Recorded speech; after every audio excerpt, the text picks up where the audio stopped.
Portanto, abra a sua Bíblia agora, ou ligue a sua Bíblia, mas abra e acompanhe com a Bíblia aberta, né? Romanos capítulo 8, a partir do verso 31 até o 39. Esse texto que é muito conhecido, esse texto que é uma bênção, Romanos capítulo 8, a partir do verso 31 até o 39, até o final.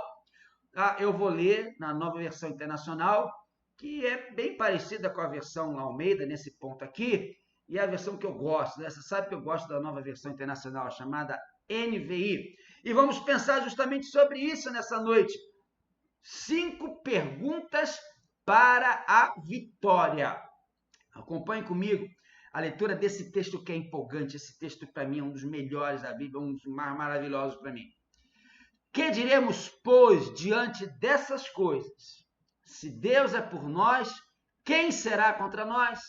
Aquele que não poupou ao seu próprio filho, mas o entregou por todos nós.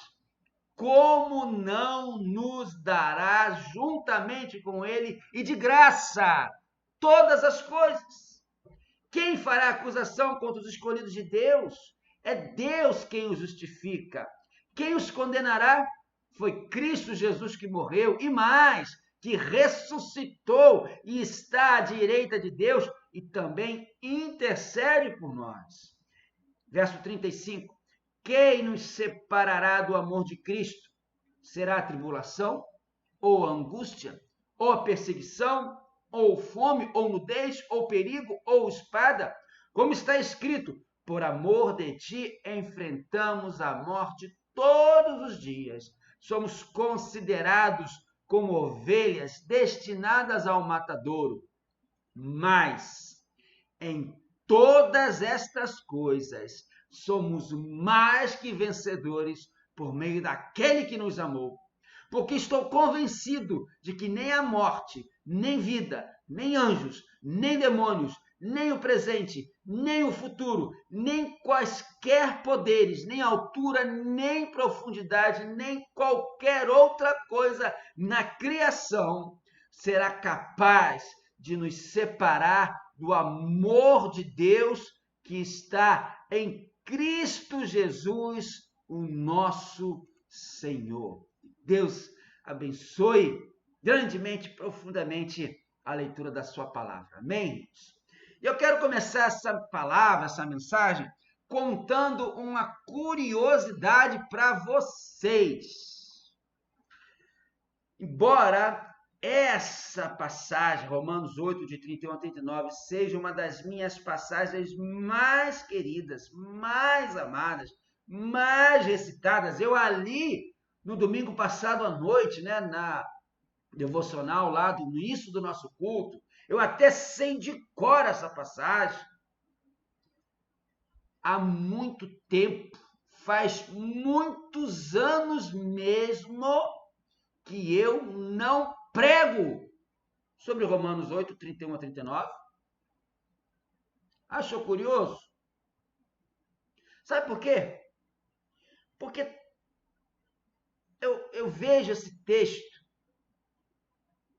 praticamente, ele diz tudo que tem de dizer, somente lendo. Quando você lê Romanos 8, de 31 a 39, o Cântico da Vitória, é um texto tão empolgante, é um texto tão maravilhoso, é um texto tão profundo, é um texto tão penetrante, tão cheio de bênçãos, tão rico na mensagem, que ele praticamente fala por si só. Não é como a gente fala, né, na homilética, na arte da pregação, não é um texto árido, como eu falei alguns domingos atrás, em Neemias capítulo 3, né, que é um texto árido, que para você tirar um ensino ali, você tem que garimpar bastante, tem que trabalhar bastante. Romanos 8, 31, não, é um texto maravilhoso. Por isso que eu tenho muitos anos, e olha que eu prego desde os 14, tem muitos anos que eu não prego sobre ela. Romanos capítulo 8 é um texto magnífico, é um texto consolador, é um texto cheio de esperança, é um texto cheio de força. Romanos 8 é cheio de tudo aquilo que eu e você precisamos receber de Deus quando estamos passando por alguma prova, por alguma tribulação. É ou não é? E é exatamente isso, meu amado, minha amada, que nós temos passado ao longo deste último ano. Nós, desde o dia 14 de março de 2020, nós temos passado por uma grande prova, uma grande tribulação por conta da pandemia do Covid-19. Quando começou, nós não imaginávamos que seria desse tamanho. Nós não imaginávamos que perderíamos tantas pessoas, mais de 300 mil no dia de hoje, só no Brasil. Nós não imaginávamos que perderíamos pessoas próximas a nós por conta dessa doença. E eu lembro que em março, abril do ano passado, eu citava os dias difíceis que estamos vivendo. Tem até uma mensagem, está lá no meu canal do YouTube, você pode revê-la. Tem até esse nome, os dias difíceis que estamos vivendo. Mas a partir do dia 15 de março desse ano eu passei a mudar. Eu não estou falando mais dos dias difíceis, não. Estou falando do ano difícil que nós estamos vivendo. É muita tribulação, é muita prova, irmãos. E o texto de Romanos 8, de 31 a 39, que é intitulado em algumas versões da Bíblia como o Cântico da Vitória, ele vem de encontro a essa grande necessidade de consolo e de força que eu e você estamos precisando desde de março do ano passado até os dias de hoje e que só Deus sabe até quando. Você sabe que eu ensino assim, né, para a gente poder aprender melhor. Então vamos entender o contexto histórico que fez o apóstolo Paulo escrever esse maravilhoso Cântico da Vitória. A igreja em Roma, Roma era a capital do Império Romano, claro, né? Grande Império Romano, você sabe bem disso. A igreja em Roma era perseguida, muito perseguida. Os cristãos de Roma, vejam só, irmãos, eles eram tremendamente impopulares. Parece até com alguns políticos nossos, né? Alguns juízes. Eles eram vistos, os cristãos em Roma eram vistos como os inimigos dos humanos. E eles eram acusados injustamente de práticas criminosas. Eles eram acusados até de canibais, veja só. Por isso, os cristãos em Roma, a igreja em Roma, foi vítima de uma grande perseguição, foi vítima do ódio do imperador, da população em geral. Só para você ter uma ideia, você conheceu, já ouviu falar do Nero, né, o imperador Nero, ele pôs fogo na cidade de Roma. E sabe o que ele culpou? Culpou os cristãos. Ora, os cristãos já eram odiados mesmo pelos romanos, e agora então tem mais um motivo para persegui-los, maltratá-los e matá-los. Muitos de nossos irmãos da igreja em Roma daquela época foram queimados vivos nos postes das ruas de Roma para servirem de iluminação à noite. Muitos crentes em Roma chegavam a se reunir, sabe aonde? Nas catacumbas. Sabe o que é uma catacumba? Catacumba eram os túneis que haviam debaixo da cidade de Roma, que eram usados como cemitérios. As pessoas eram sepultadas nas catacumbas. Muitos crentes em Roma se reuniam nas catacumbas para poderem adorar a Jesus e aprenderem das escrituras sagradas. Você imagina o que é se reunir num lugar com cheiro de cadáver? Era o lugar que eles tinham. No famoso Coliseu. Coliseu existe até hoje. É uma atração turística lá na cidade de Roma atual. Os cristãos no Coliseu, eles eram jogados aos leões como um espetáculo no domingo, igual hoje no futebol. Era jogar cristão aos leões naquela época. Mas apesar de toda essa dor, de toda essa perseguição, de toda essa morte, de todo esse sangue, Tertuliano, que foi um escritor cristão do segundo século, ele disse que com isso, com toda essa perseguição, com toda essa morte, Tertuliano falou que ficou provado que o sangue dos cristãos é semente. Porque a perseguição e o martírio não extinguiram o cristianismo em Roma. A perseguição não extinguiu, não acabou com a igreja em Roma. Sabe por quê, meu amado? Sabe por quê, minha amada? Quanto mais se perseguia a igreja de Roma, quanto mais se matava os crentes de Roma, quanto mais se martirizava os crentes de Roma, quanto mais derramava o sangue dos irmãos em Roma, mais a igreja crescia, mais vidas eram alcançadas pelo Evangelho de Jesus. A igreja em Roma continuou a crescer com força. Ela começou, então, a contar com o amor, a estima dos cristãos do mundo inteiro. E a igreja de Roma foi conhecida como uma igreja digna de Deus, uma igreja digna de honra, digna de louvor, digna de sucesso, digna em pureza, preeminente em amor, andando segundo a lei de Cristo e levando o nome do Pai. Foi assim que a igreja de Roma foi conhecida. Enfim, é neste contexto terrível de perseguição, de ódio, de violência, de martírio, de tristeza, de angústia, de sangue, de morte, mas também de fé, de força, de coragem e de crescimento da igreja de Jesus, que o apóstolo Paulo escreve, aquele que é considerado o livro mais profundo teologicamente do Novo Testamento, a Carta aos Romanos. E quando ele chega no capítulo 8, Paulo trata em Romanos capítulo 8, ele fala, depois você lê, antes de dormir, lê o capítulo 8 todo de Romanos. No capítulo 8, Paulo trata da nossa libertação do pecado. Ele fala de como nos tornamos membros da família de Deus. Ele fala de uma esperança gloriosa. Sabe por quê? Porque tudo pertence ao Senhor. E Paulo também trata do amor do qual nada pode nos separar de Jesus.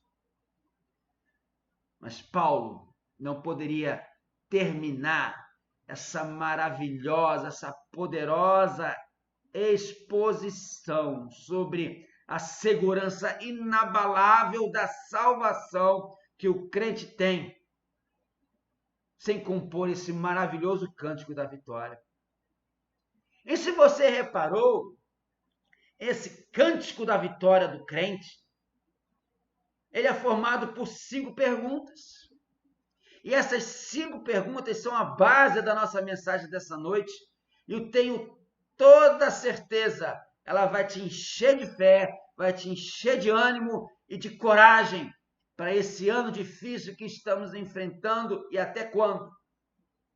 Primeira pergunta é o verso 31. Você sabe muito bem. Se Deus é por nós, quem será contra nós? Fala alto aí na sua casa, repita alto aí na sua casa. Se Deus é por nós, quem será contra nós? Perceba, meu amado irmão, perceba, minha amada irmã, que o apóstolo Paulo não está perguntando quem é contra nós. Porque se Paulo pergunta quem é contra nós, se assim ele fizesse, o inferno inteiro se levantaria, vociferando, estourando o seu ódio incontido sobre os crentes. Não é isso que Paulo pergunta. A pergunta que o apóstolo Paulo faz é: se Deus está do nosso lado, quem poderá deter-nos? Se Deus está do nosso lado, quem poderá resistir a nós? Pensa Paulo falando isso a uma igreja que via os seus membros serem mortos, o sangue escorrendo pelas ruas. Se Deus é por nós, quem será contra nós? Se Deus está do nosso lado, quem pode resistir a nós? Meu amado, se o Rei e Senhor do universo está do nosso lado, se Ele nos ama, se Ele nos escolheu, se Ele nos chamou, nos justificou e já até decretou a nossa glorificação, então eu e você, nós somos vitoriosos, somos invencíveis. Ainda que o inferno inteiro levante contra você, ainda que o inferno inteiro se levante contra nós, certamente triunfaremos, porque se Deus é por nós, quem será contra nós? John Stott, você conhece, já ouviu falar? Ele afirma o seguinte: o mundo, a carne e o diabo podem continuar alistando-se contra nós, porém nunca nos poderão vencer se Deus é por nós. Sim, meu amado, Deus é por nós e Ele provou isso dando-nos o seu Filho. Veja só o verso 32. Aquele que não poupou a seu próprio Filho, mas o entregou por todos nós. O Filho é por nós. Jesus, o Filho de Deus, Ele é por nós, Ele foi entregue por nós. Ele é por nós e prova isso, sabe como? Intercedendo por nós junto ao Pai. Confere comigo o verso 34. Ressuscitou, está à direita de Deus e também intercede por nós. Mas o Espírito Santo também é por nós. O Espírito Santo nos assiste em nossa fraqueza, ele intercede por nós de uma maneira maravilhosa que Paulo achou de falar lá no verso 26 do capítulo 8, que nós não lemos, mas você vai ler quando terminar a mensagem. Paulo fala que o Espírito Santo intercede por nós com gemidos inexprimíveis. Vou ler para você o verso 26. Da mesma forma, o Espírito nos ajuda em nossa fraqueza, pois não sabemos como orar, mas o próprio Espírito intercede por nós com gemidos inexprimíveis. Tem mais, se Deus é por nós, Deus trabalha para que todas as coisas contribuam para o nosso bem. Está no verso 28, que você vai reler depois, que eu vou ler para você agora, no capítulo 8. Sabemos que Deus age em todas as coisas para o bem daqueles que o amam, os que foram chamados de acordo com o seu propósito. Em sua pessoa e em sua providência, Deus é por nós. Deus é por você, meu querido. Se você está passando por dificuldades agora, por problemas que não está, nós estamos passando por um tempo muito difícil, mas Deus é por nós. Por vezes, você e eu, nós podemos lamentar, como Jacó fez. Jacó lamentou lá em Gênesis capítulo 42, verso 36. Ele disse lá, todas estas coisas me sobrevêm. Mas na hora que você for lamentar, na hora que você for se pesar, entenda, na verdade, tudo está trabalhando a seu favor. Se Deus é por nós, quem será contra nós? Tudo está trabalhando em nosso favor. Você pode nem estar entendendo agora e nem precisa entender. Apenas saiba, creia com fé que tudo está trabalhando em seu favor, em nosso favor. Segunda pergunta de Paulo em Romanos capítulo 8, a partir do verso 31, está no verso 32. Aquele que não poupou seu próprio filho, mas o entregou por todos nós. Olha a segunda pergunta. Como não nos dará juntamente com ele e de graça todas as coisas? O argumento de Paulo aqui é do menor para o maior. O que isso significa? Significa que mesmo quando éramos pecadores, lembra? Quando sua vida estava na sarjeta, quando você chafurdava na lama do pecado, quando você estava longe de Deus, quando éramos pecadores, Deus nos deu o seu melhor. Jesus é o melhor de Deus. Será que agora que nós somos filhos de Deus, co-herdeiros de Jesus, não nos dará tudo o que precisamos? Veja bem, não é tudo o que pedimos, mas tudo o que precisamos. Tudo que Deus sabe muito bem que eu e você precisamos.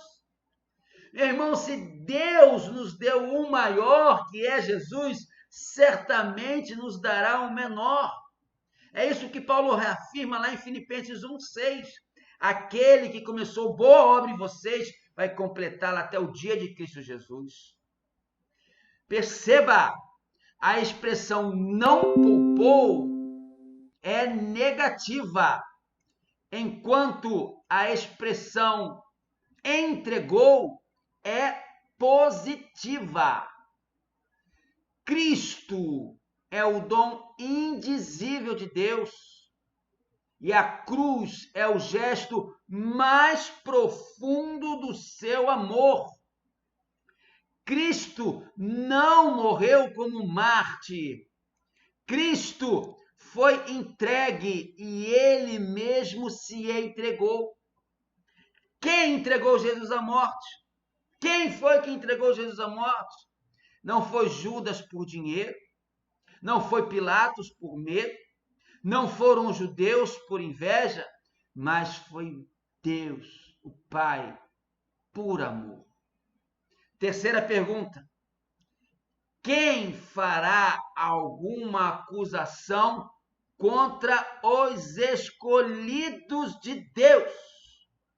Está no verso 33. Quem fará alguma acusação contra os escolhidos de Deus? Nenhuma acusação pode prosperar contra nós, uma vez que Deus já nos justificou com base no sacrifício de Cristo. Nós estamos quites com a lei e a justiça de Deus. Não há base nenhuma de cobrança contra nós no tribunal de Deus. A ideia aqui é que nenhuma condenação pode ser levantada contra nós, porque Jesus Cristo, nosso advogado, nos defende e porque Deus, o juiz, já nos declarou justificados, nossos pecados foram perdoados, a nossa dívida já foi paga. A justiça de Cristo já foi acreditada em nossa conta. É o que o próprio Paulo fala em 2 Coríntios 5:21. Deus tornou pecado por nós aquele que não tinha pecado, para que nele nos tornássemos justiça de Deus. Estamos justificados. Isso é real, absoluto e irrevogável. Quarta pergunta, caminhando para o final.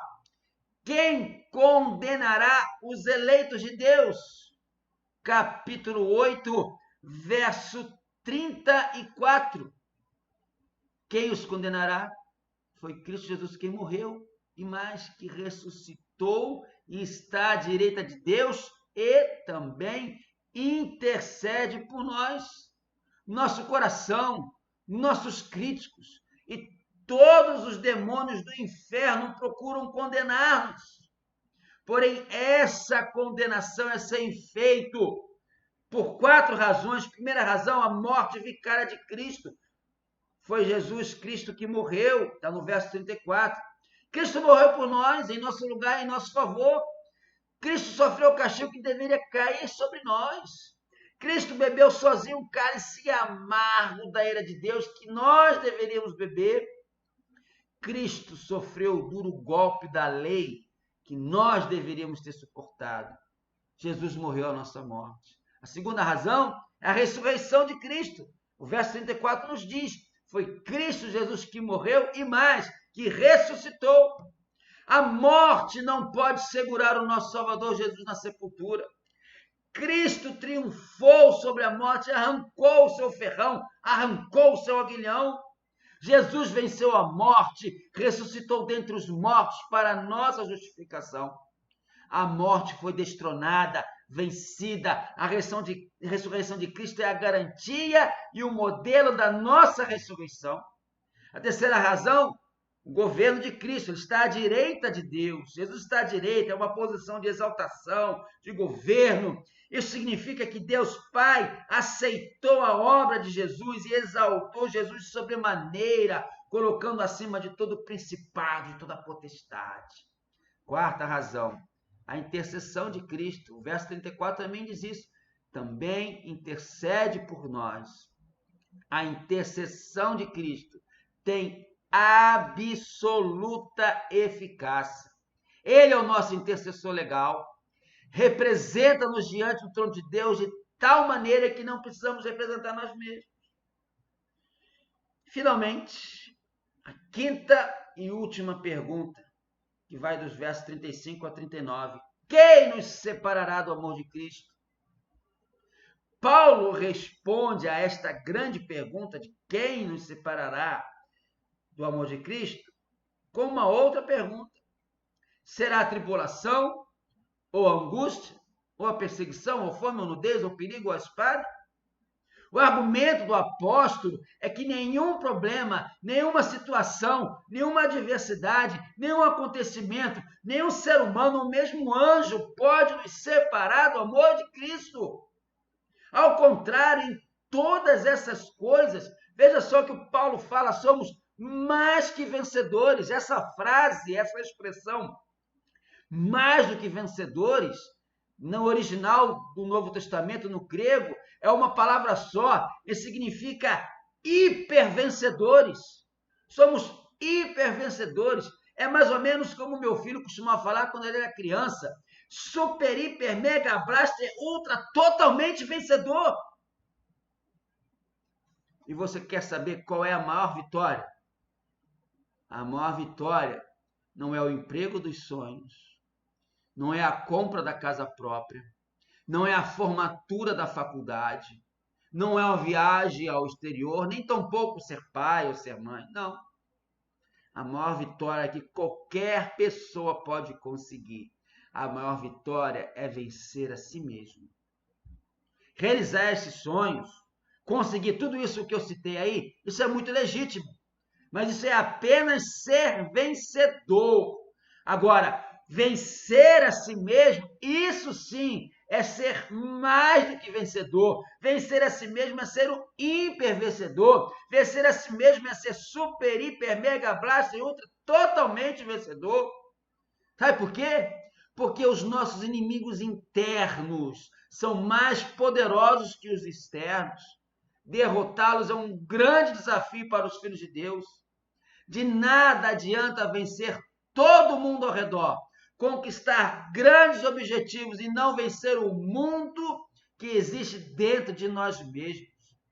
Afinal de contas, Provérbios 16:32, que eu gosto muito e falo muitas vezes, nos adverte contra isso. Maior o que conquista a si mesmo do que aquele que conquista uma cidade. Paulo, então, chega ao ponto culminante da sua argumentação. Paulo diz lá nos versos 38 e 39, eu estou convencido que nem morte, nem vida, nem anjo, nem demônio, nem o presente, nem o futuro, nem qualquer poder, nem altura, profundidade, qualquer outra coisa na criação será capaz de nos separar do amor de Deus que está em Cristo Jesus, nosso Senhor. A convicção firme e inabalável de Paulo é que nem a crise da morte, nem as desgraças da vida, nem poderes sobre-humanos, sejam eles bons ou maus, anjos, principados, potestades, nem o tempo presente ou futuro, nem o espaço alto ou profundo, nem criatura alguma, por mais que tente fazê-lo, pode nos separar do amor de Deus que está em Cristo Jesus, o nosso Senhor. Quero concluir com essa interessante história. Interessante. Entre os gregos antigos, o vencedor de uma corrida não era o que cruzava a linha em primeiro lugar, mas o primeiro a cruzar a linha com a sua tocha ainda queimando. E o que isso significa? O que isso nos ensina? Nos ensina que muitas vezes nós estamos tão preocupados atualmente com a nossa vida cotidiana que corremos o risco de permitir que a tocha da nossa vida espiritual se apague. Um exemplo disso vem de uma dedicada irmã. Ela contou que a sua vida era um corre-corre. Você conhece gente assim?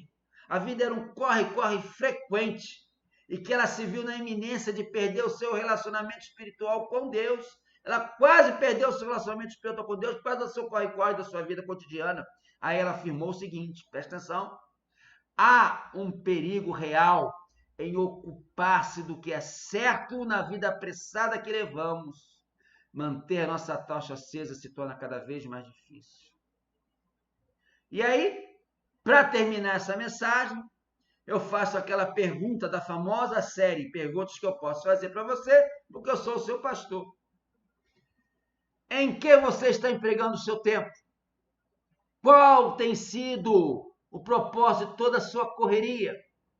Você está querendo resolver tudo à sua maneira, apressando-se para resolver o máximo de assuntos no menor período de tempo?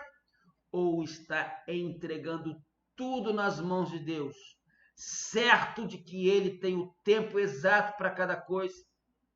Você está permitindo que a sua tocha espiritual se apague no desejo de buscar resultados imediatos? Ou procura preservá-la para que nem ela nem as suas bênçãos sejam extintas?